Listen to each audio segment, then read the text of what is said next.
பிரியமானவர்களே, இயேசு கிறிஸ்துவின் நாமத்தில் உங்களுக்கு என் அன்பின் வாழ்த்துக்கள். எப்படி இருக்கிறீங்க? நல்லா இருக்கிறீங்களா? காலைதோறும் ஆண்டவருடைய கிருபை புதிதாக இருக்கிறது. இந்த நாளில் கூட புதிய ஆசீர்வாதங்களுக்கு ஆண்டவர் தருவார். சரி, ஆண்டவர் புதிய ஆசீர்வாதம் தருவார். இந்த இடம் புதுசா இருக்கிற ஒரு சர்ச்சை மணிலாம் கேட்குற அப்படின்னு பார்க்குறீங்களா? இது கொச்சியில் இருக்கிற யூத ஜெபாலயம். வேத புஸ்தகத்தில் ஜெபாலயம்னு சொல்லப்படுகிற சினகாக், இயேசு கிறிஸ்து ஓய்வு நாளில் ஜெபாலயத்தில் போய் பிரசங்கம் பண்ணினார் என்று யூதர்களுக்கு எருசலேமில் ஒரு பெரிய தேவாலயம். மற்ற இடங்களிலெல்லாம் இந்த யூதருடைய ஜெபாலயங்கள் இருந்தது. அதே மாதிரி அவங்க போகிற இடத்துலெல்லாம் சினகாக் என்று சொல்லக்கூடிய ஜெபாலயத்தை உண்டாக்கி அங்கே வேத வசனத்தை வாசிப்பது, ஆண்டவரை தொழுது கொள்வது போன்ற காரியங்களை செய்தார்கள்.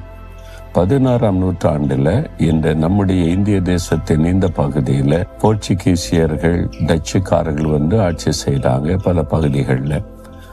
அந்த காலத்துல நம்ம மத்தியில் குடியேறின யூதர்களால இது 1568 வருஷம் கட்டப்பட்ட ஜெபாலயம். அதான் பின்னால் இருக்கிறது யூத ஜெபாலயம்.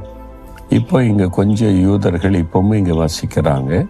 அவங்க இங்கே ஆண்டவரை தொழுது கொள்றாங்க. இதற்குள்ளே வேதாகம சுருள்கள் இருக்கிறது, பல பரிசு பொருட்கள் இருக்கிறது. இப்பவும் இங்கே அவங்க ஆண்டவரை ஆராதிக்கிறாங்க. கொஞ்சம் யூதர்கள் தான் இந்த பகுதியில் இருக்கிறாங்க. இது யூத தெரு, ஜூவிஷ் ஸ்ட்ரீட் என்று அழைக்கப்படுகிறது. பழமையான அந்த காலத்து பழமையை பாதுகாத்து வருகிறாங்க. இங்கே வந்தால், கொச்சியில் வந்தால் இதை பார்க்க முடியும். கேரளாவில் இருக்கிற கொச்சி பட்டணத்தில் இருக்கிற ஒரு பகுதி தான் இது.